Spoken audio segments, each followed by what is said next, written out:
Assalamualaikum balema bamananga mela berajele nga foli bawo berajele kor bashi gonde mo gosira anyero biya na laka nye bashi fuitana bawo berajele fo kerengere na mo minu be kan nga YouTube kan an TikTok ka minu ye jemu blane minu ma jemu blanga foli bawo berajele kor bashi gonde mo gosira anyero biya na laka nye bashi fuitana bi no bore mbefe ka kuma do korofo bamanangani italien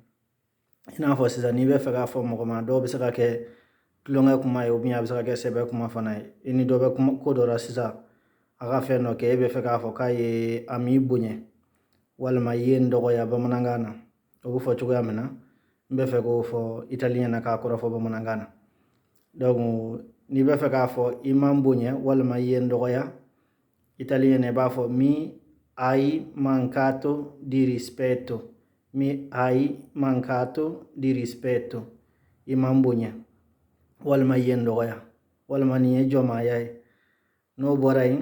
abe o kelenye ni be faga fa tigima ikana ndogoya walma ikana joma ya kena iba fo non mancarmi di rispetto. Non mancarmi di rispetto. Wal ina fo mbonya walma ikana ndogoya ya do be kuma gele bamanangana ibise ga fo mkoma mbonya de kanan dogoya ni dogoya limay be o kele non mancarmi di rispetto koro yoy ien dogoya mi hai mancato di rispetto ode kuno donc ni ma fili francera meni mo mi yela nga francera mo so fire ko do tigara ko di man ngawma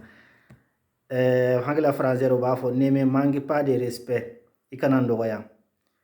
ni be faga fo fana kuye ndogoya ti me manque de respect ni ma fili